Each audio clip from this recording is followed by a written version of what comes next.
Hello friends, Prema with sociology point में आपका स्वागत है। स्टार्ट करते हैं सोशलॉजी के मोस्ट इम्पॉर्टेंट एमसीक्यूज़, जो कि नेट में इस तरीके के ही क्वेश्चंस पूछे जाते हैं।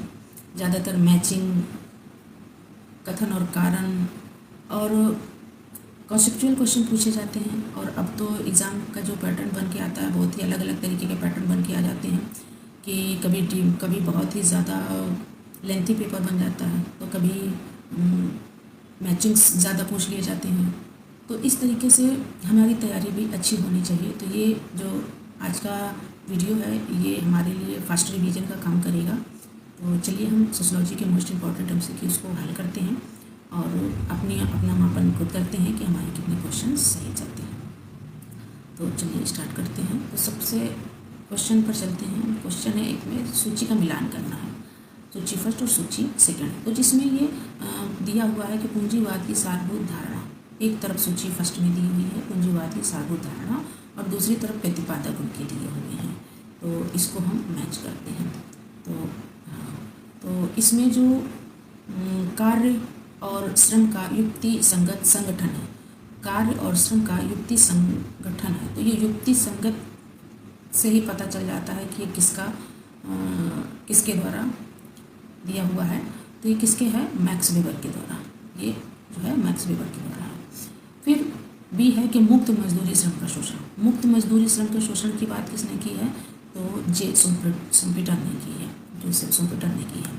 फिर उसके बाद है श्रम और आर्थिक अनिश्चितता व जटिल विभाजन की जो बात की है, वो किसने की है? वो इमाम दुर्खिम ने की है। और लाभोत्पादक जोखिम लेने वाला जो उद्यमी की बात है, वो कार्ल मार्क्स के द्वारा की गई है।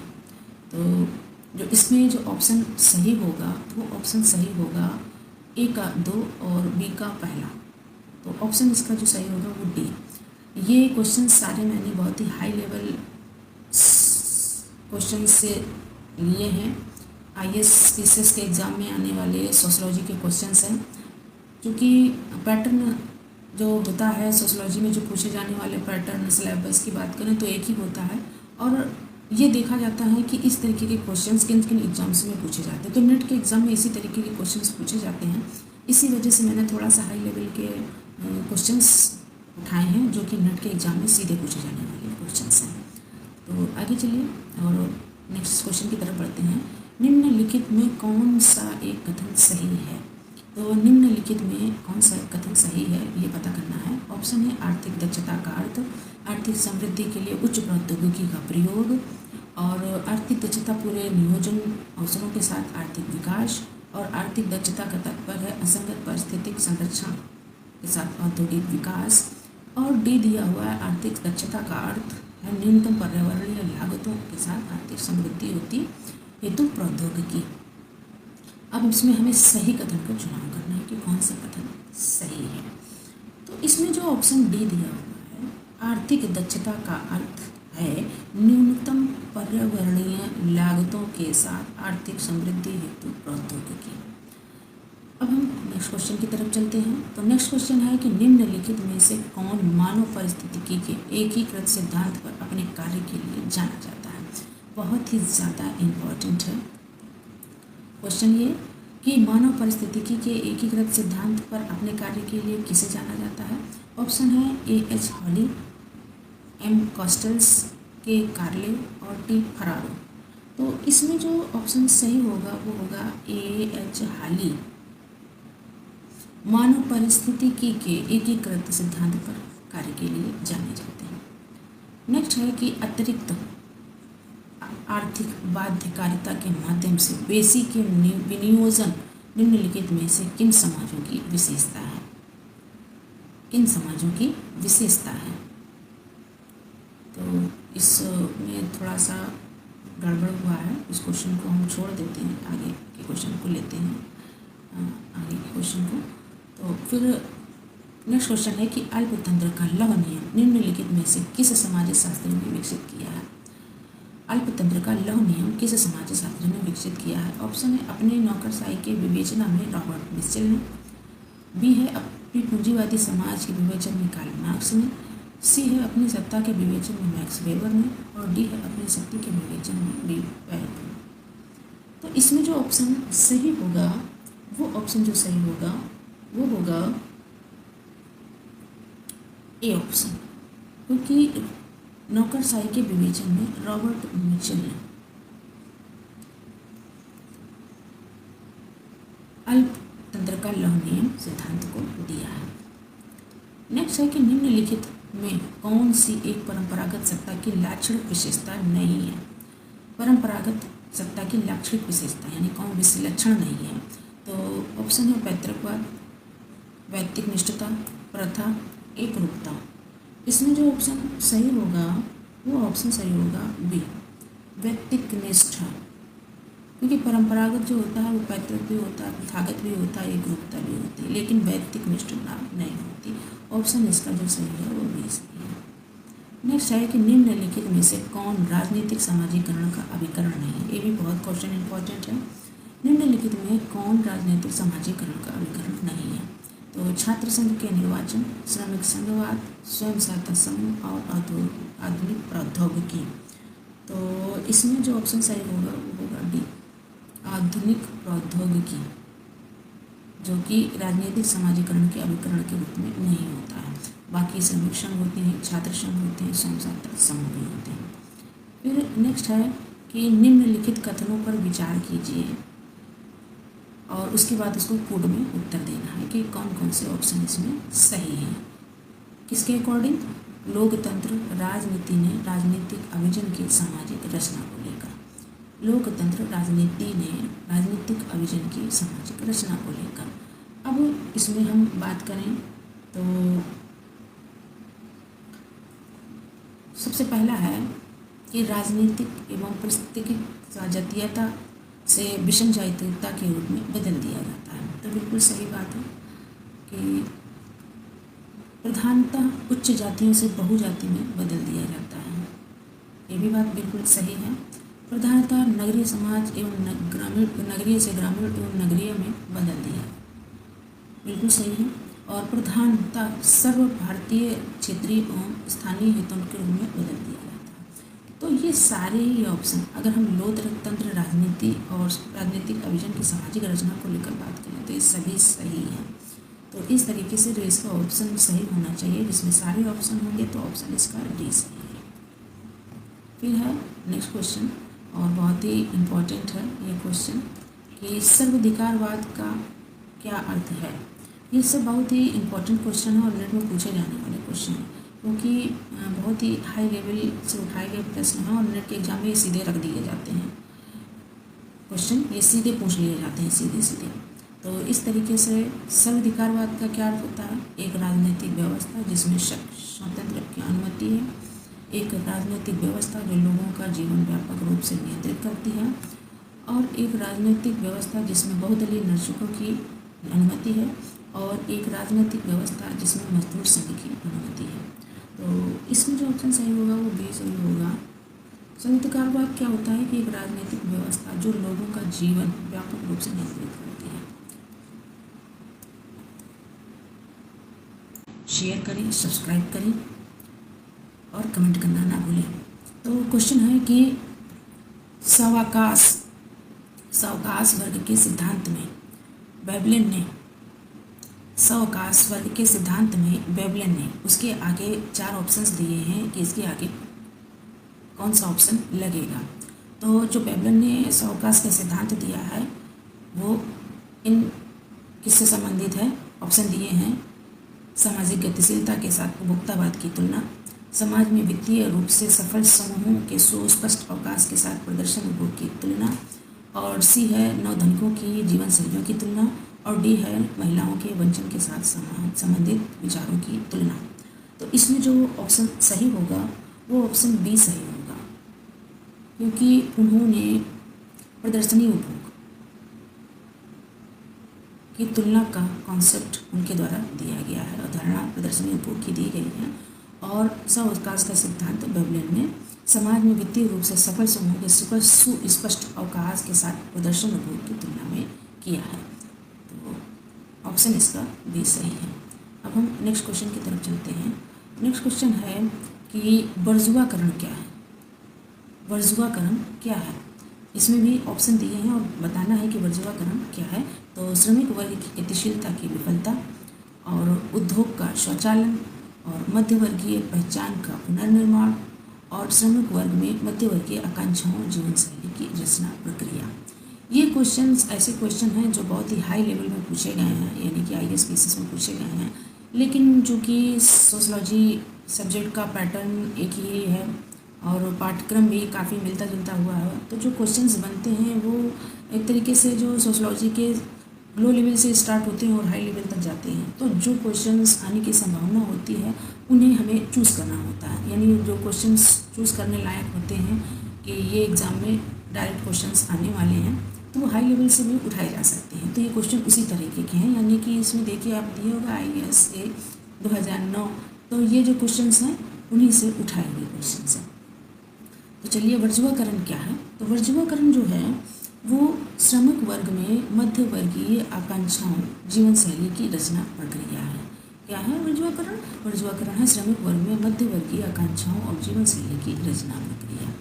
अब हम नेक्स्ट क्वेश्चन की तरफ चलते हैं और नेक्स्ट क्वेश्चन है कि निम्नलिखित में से कौन सी एक किसान पीजेंट समाज की विशेषता नहीं है।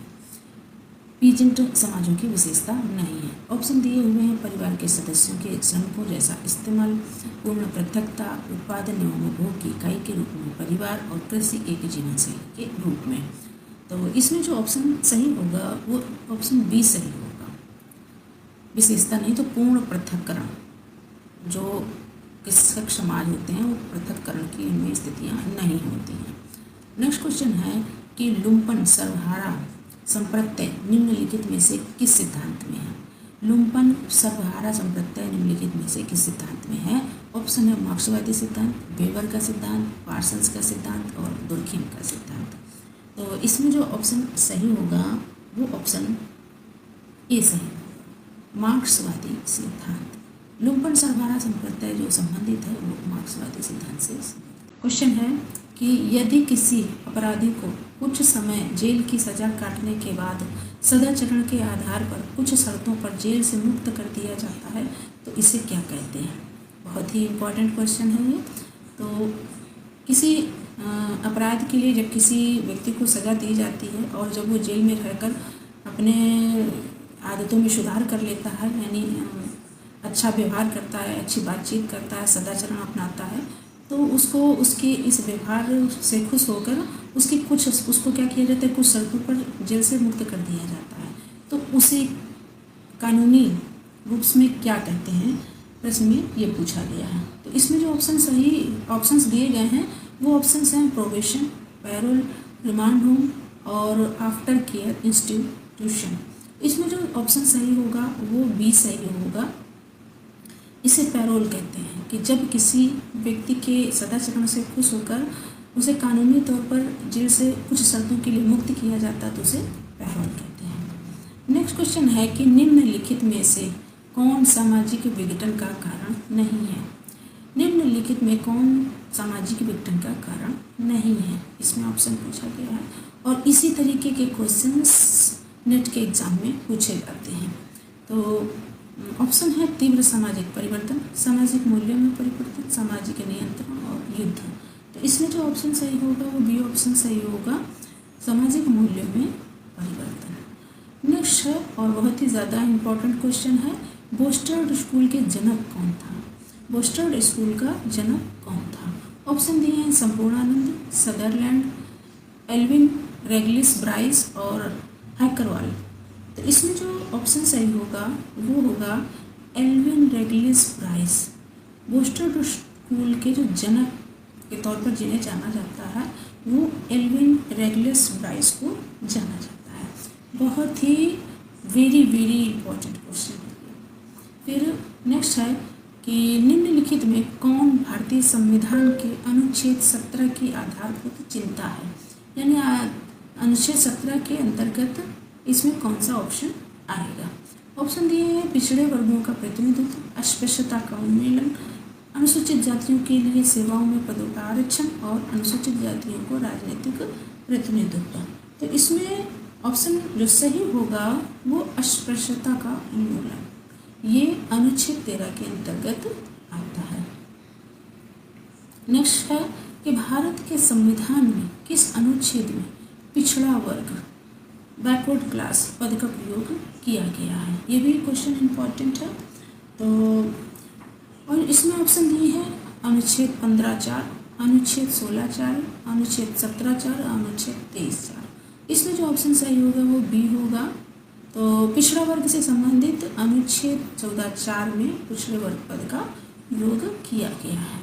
फिर नेक्स्ट है कि निम्नलिखित में से कौन लघु परंपरा का अंग नहीं है। इसमें कौन सा ऑप्शन ऐसा है जो लघु परंपरा से संबंधित नहीं है। ऑप्शन है लोक कथा, दंत कथा, रामायण और विवाह गीत। तो इसमें जो ऑप्शन सही होगा वो रामायण होगा। रामायण इसलिए होगा क्योंकि ये क्या है, बृहद परंपरा का रूप है। क्या है, बृहद परंपरा का रूप है और बाकी ये सब क्या है, लघु परंपरा के रूप है। तो इसमें ऑप्शन सी सही होगा। फिर नेक्स्ट है कि श्री नारायण धर्म परिपालन आंदोलन, बहुत ही very important question. Shri Narayan धर्म परिपालन आंदोलन प्रमुख रूप से परिवर्तित किया गया था। तो किनके द्वारा परिवर्तित किया गया था। ऑप्शन है नारदों के द्वारा, ब्राह्मणों के द्वारा, अल्हावा के द्वारा और या नैयरों के द्वारा। तो इसमें जो ऑप्शन सही होगा वो डी ऑप्शन सही होगा, नैयरों के द्वारा इस आंदोलन को परिवर्तित किया गया था। फिर नेक्स्ट क्वेश्चन है कि निम्नलिखित में से कौन परिवर्तन संवर्धन आंदोलन नहीं है। निम्नलिखित में से कौन परिवर्तन संवर्धन आंदोलन नहीं है। तो ये भी वेरी इंपॉर्टेंट क्वेश्चन है। आज का जो एमसीक्यूज है बहुत ही ज़्यादा इम्पोर्टेंट है और एग्जाम में सीधे से सीधे छपने वाले क्वेश्चंस हैं ये। तो कौन परिवर्तन संवर्धन आंदोलन नहीं है। ऑप्शन है साक्षरता आंदोलन, महिला मुक्त आंदोलन, दलित आंदोलन और आरक्षण विरोधी आंदोलन। तो इसमें जो ऑप्शन सही होगा वो डी ऑप्शन सही होगा, आरक्षण विरोधी आंदोलन, परिवर्तन संवर्धन आंदोलन नहीं है। नेक्स्ट है वेरी इंपॉर्टेंट क्वेश्चन है ये भी कि राजनीतिक सामाजिकरण पद का प्रयोग किया गया था तो किसके द्वारा किया गया था। ऑप्शन है Herbert Hyman, Herbert Spencer, Edmund Powell के द्वारा या ईस्टन एवं डेनिश के द्वारा। इसमें जो ऑप्शन सही होगा वो हर्बर्ट हाइमन के द्वारा राजनीतिक सामाजिकरण पद का प्रयोग किया गया था। ऑप्शन इसका ए सही है। नेक्स्ट क्वेश्चन है कि सामाजिक स्तरीकरण अध्ययन है तो किसका अध्ययन है। सामाजिक समस्याओं का, सामाजिक अन्याय का, सामाजिक असमानताओं का और सामाजिक विघटन का। तो ये क्वेश्चन तो इजी है, इसको तो अधिकतर छात्र बता लेंगे। तो ये ऑप्शन है सामाजिक असमानताओं का। नेक्स्ट क्वेश्चन है कि मानव समाज के विकास की 3 अवस्थाओं जंगलीपन, बर्बरता, सभ्यता को चिन्हित किया है तो किसके द्वारा किया गया है।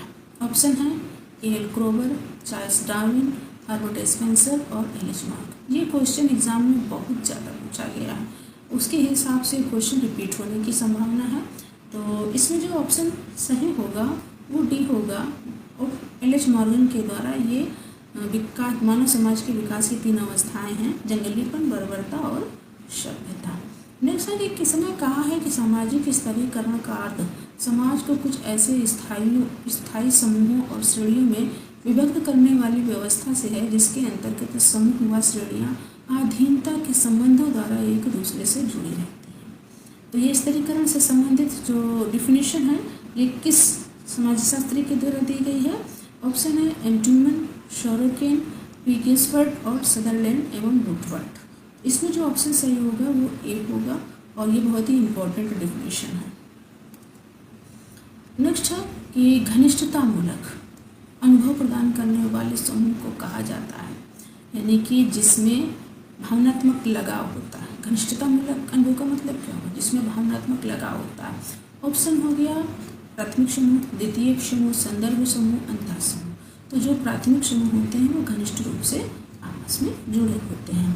फिर नेक्स्ट क्वेश्चन है कि जब कोई व्यक्ति यह मानता है कि उसकी संस्कृति अन्य संस्कृतियों से श्रेष्ठ है तो यह कहलाता है। ये भी क्वेश्चन बहुत ही ज़्यादा इम्पोर्टेंट है।